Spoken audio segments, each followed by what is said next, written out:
बताने जा रही हूँ मेघ आए, जो कि सर्वेश्वर दयाल सक्सेना ने लिखी है। तो पोयम शुरू करने से पहले हम इनका परिचय देंगे।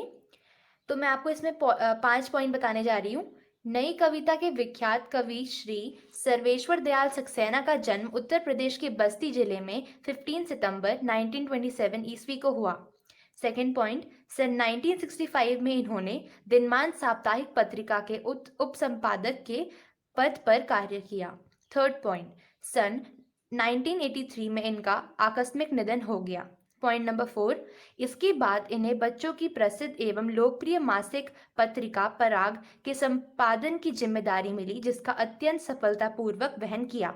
और लास्ट पॉइंट है हमारा, दिनमान में प्रकाशित चरखे और चर्चे स्तंभ के लिए इन्हें बहुत लोकप्रियता प्राप्त हुई। तो पोयम शुरू करने से पहले मैं आपको कुछ सिंबल्स बता देती हूँ। मतलब जैसे इसमें एक तो हमें बता रखा है जब भी दामाद आते हैं तो गांव के लोग दामाद का कैसे स्वागत करते हैं। तो उसी प्रकार उन्होंने इस दामाद को मेघ से, मतलब बादलों से कंपेयर किया गया है। मतलब जब भी बादल आते हैं और जब बारिश होती है तो कैसे तालाब, लता, पेड़ पौधे ये सारे के सारे उनका स्वागत करते हैं। तो इसमें दो चीज़ हैं, हर एक लाइन में दो दो मीनिंग निकल रहे हैं। मतलब एक मीनिंग है दामाद के बारे में और दूसरा है मेघों के बारे में। तो सबसे पहले मैं आपको बता देती हूँ ये जो सारे के सारे मैंने नोट किए हैं इनका मतलब क्या है। इसमें जो मेघ है वो दामाद से कंपेयर कर रखा है, जो शहर का दामाद है और जो गांव में आएगा।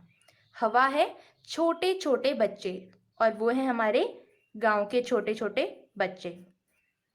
और जो ये पेड़ है वो गांव के लोग हैं। धूल लड़कियां, जो गांव की लड़कियां होती है, चाहे वो बड़ी हों चाहे वो छोटी हों। और जो नदी है वो गांव की बहू से कंपेयर करा गया है। बूढ़ा पीपल गांव का बुजुर्ग, लता पत्नी, और तालाब है पत्नी का छोटा भाई। तो अब हम शुरू करते हैं पहली लाइन से। मेघ आए बड़े बन ठन के सवर के, आगे आगे नाचती गाती बयार चली, दरवाजे खिड़कियां खुलने लगी गली गली, पाहुन जो आए हो गांव के शहर में, गांव में शहर के, मेघ आए बड़े बन ठन के सवर के। अब जो इसमें मेघ है वो दामाद से कंपेयर करे गए हैं। मतलब जब भी मेघ आते हैं वो तो एकदम बन ठन के पूरा पानी लेके आते हैं ताकि वो बरस सके। इसका मतलब है जो शहर का दामाद जो गांव में आने वाला है वो एकदम बन ठन के एकदम तैयार होके आते हैं।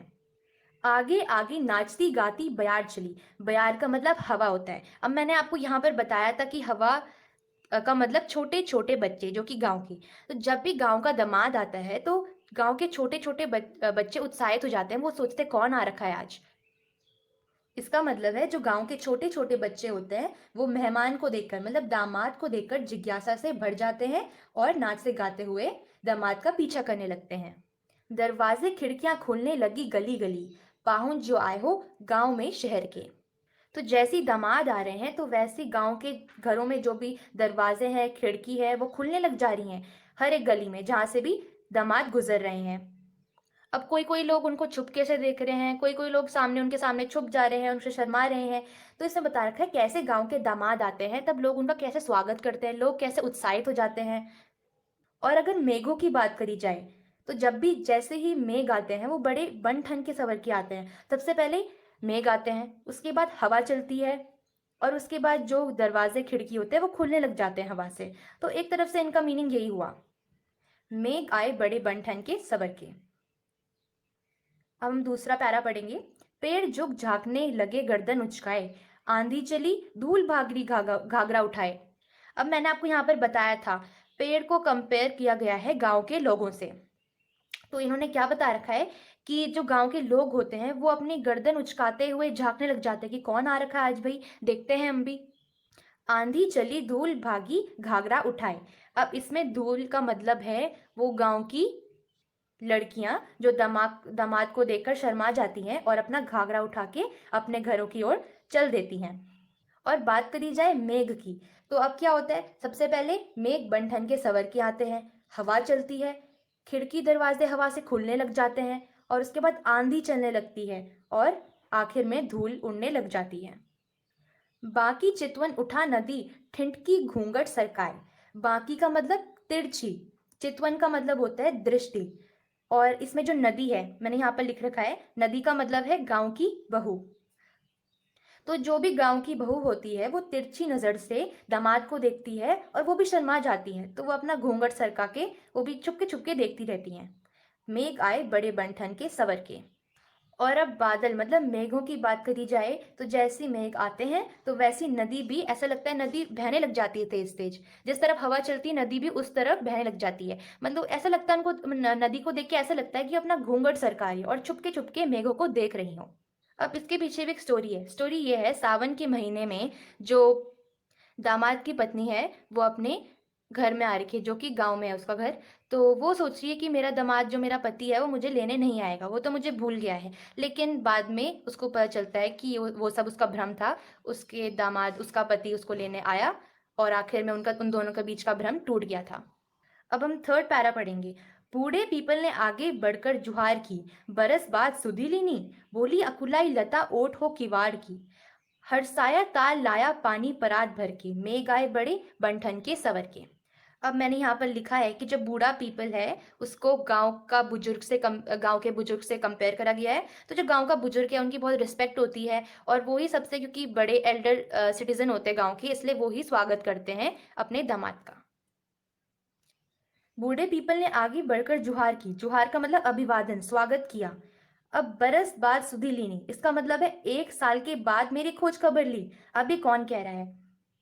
अब जो पत्नी है जो सावन के महीने में अपने गांव वाले घर में आई थी रहने, तो वो बोलती है अपने पति को कि 1 साल के बाद तुमने मेरी खोज खबर ली। इसका मतलब है 1 साल हो चुका है और अब जो पत्नी का पति है वो उसको लेने आया है शहर से, वो भी गांव में। बोली अकुलाई लता ओठ हो किवाड़ की। अब मैंने आपको यहाँ पर लिखाया है कि जो लता है पत्नी। ओट का मतलब आड़ होता है और किवाड़ का मतलब दरवाजा। तो वो दरवाजे के पीछे छुपकर बोल रही है अपने पति से कि 1 साल के बाद तुमने मेरी खोज खबर ली। हरसाया ताल लाया पानी परात भर के। ताल का मतलब, इसमें मैंने आपको, ताल का मतलब तालाब होता है वैसे तो, लेकिन तालाब को पत्नी के छोटे भाई से कंपेयर किया गया है। तो तभी पत्नी का छोटा भाई आता है और वो एक पानी का परात लाता है। एक तरफ से वो उनका एक ट्रेडिशन टाइप का होता है जब वो दामाद का स्वागत करते हैं। मेघ आए बड़े बंठन के सवर के। अब अगर मेघ की बात की जाए तो मैंने आपको यहाँ तक बता दिया है कि नदी अपना घूंघट उठाती है, सरकाती है और हवा के डायरेक्शन में चलती है।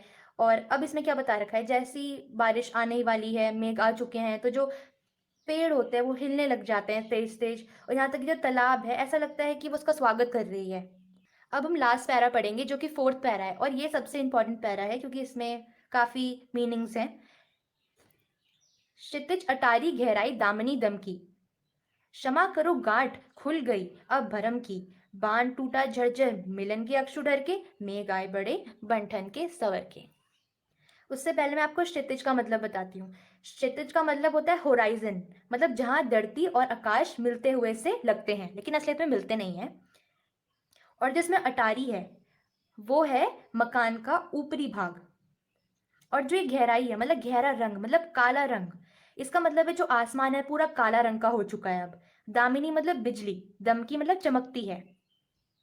तो अब मेघ आ चुके हैं, सबने चाहे वो नदी हो, तालाब हो, पेड़ हो, सबने उसका स्वागत अच्छी तरीके से कर लिया और अब आसमान काला हो गया है, एकदम काले रंग का हो गया है और अब बिजली चमकने लगी है। इसका मतलब है अ, बारिश आने ही वाली है। तो अब इसको किससे कंपेयर करा गया है कि यहाँ पर पति और पत्नी एक छत में मिलते हैं दूसरे को। तो इसमें पति अपनी पत्नी से मकान के ऊपरी भाग में मिलता है, मतलब मकान के छत में मिलता है, और पूरा जो एनवायरनमेंट है वो काफी काला हो चुका है। काला इसलिए हो गया क्योंकि इसमें प्रेम की सच्चाई उगर रही है। जहां पर पत्नी सोच रही थी कि मेरा पति कभी नहीं आएगा मेरे से मिलने, मुझे लेने कभी नहीं आएगा, लेकिन वो आ चुका है और उन दोनों के बीच का जो भ्रम है वो पूरी तरह से मिट गया है। और ना ही अब पत्नी को पति पर शक है और ना ही पति को अपनी पत्नी पर शक है। तो जो बिजली दमक रही है इसका मतलब है जो इन दोनों के बीच का भ्रम है वो टूटने ही वाला है। क्षमा करो गांठ खुल गई अब भरम की। तो पत्नी अपने पति से कह रही है कि माफ करो, क्षमा करो कि उन दोनों के बीच की जो भ्रम था वो अच्छे से मिट चुका है, अब ऐसा कुछ नहीं है, वो एक दूसरे पे शक नहीं करेंगे अब। बांध टूटा झरझर मिलन के अक्षु डर के। अब देखो, अब बांध टूट गया है, मतलब उन दोनों के बीच का धैर्य समाप्त हो गया है एक तरफ से। अब जो बादल है वो भी बरसने वाले हैं, उनका भी पूरा धैर्य समाप्त हो चुका है। मिलन के अश्रु ढर के, मतलब अब जो पत्नी है वो रोने लगी और वो उसके खुशी के आंसू हैं। तो इसी तरह जो मेघ है, जो बादल है, वो भी अपना पानी बरसाने लगते हैं। अब मतलब बारिश शुरू हो गई है। तो मेघ आए बड़े बन-ठन के संवर के। तो इसमें इतना ही था। और एक तरफ से इसमें मैंने आपको 2 चीज़ें बताई। एक था कि किस तरह दामाद जब आते हैं तब उसका स्वागत होता है, और जब बादल आते हैं उसका भी किस तरह स्वागत होता है। तो इसमें 2 चीज़ों से हमने कंपेयर किया है। मतलब मेघ है हमारा पाहुन या फिर गाँव का दामाद, और प्रकृति है हमारा गाँव। तो लास्ट में यही होता है, दोनों के बीच का भ्रम टूट जाता है और आखिर में पत्नी और पति के खुशी के आंसू टपकने लगते हैं। मतलब अब बादल बरसने लगते हैं और बारिश हो जाती है आखिर में। अब लास्ट में मैं आपको थोड़ा-सा केंद्रीय भाव बता देती हूँ। इस प्रस्तुत कविता में धरती पर मेघों के आगमन का चित्रण मानवीकरण के माध्यम से किया गया है। कवि ने मेघों की तुलना शहर से बन-ठन कर आए मेहमान, जो कि दामाद हैं, से की है। इसके आगमन से प्रकृति में हलचल मच चुकी है। कोई नाच गाकर, कोई दरवाजे की ओट से झाँककर, कोई पानी भरी परात लाकर, तो कोई खुशी के आंसू बहाकर मेघों का स्वागत कर रहा है। इस प्रकार संपूर्ण प्रकृति अर्थात पेड़, तालाब, हवा और लता आदि अपनी प्रसन्नता व्यक्त करते हुए मेघों का स्वागत कर रहे हैं।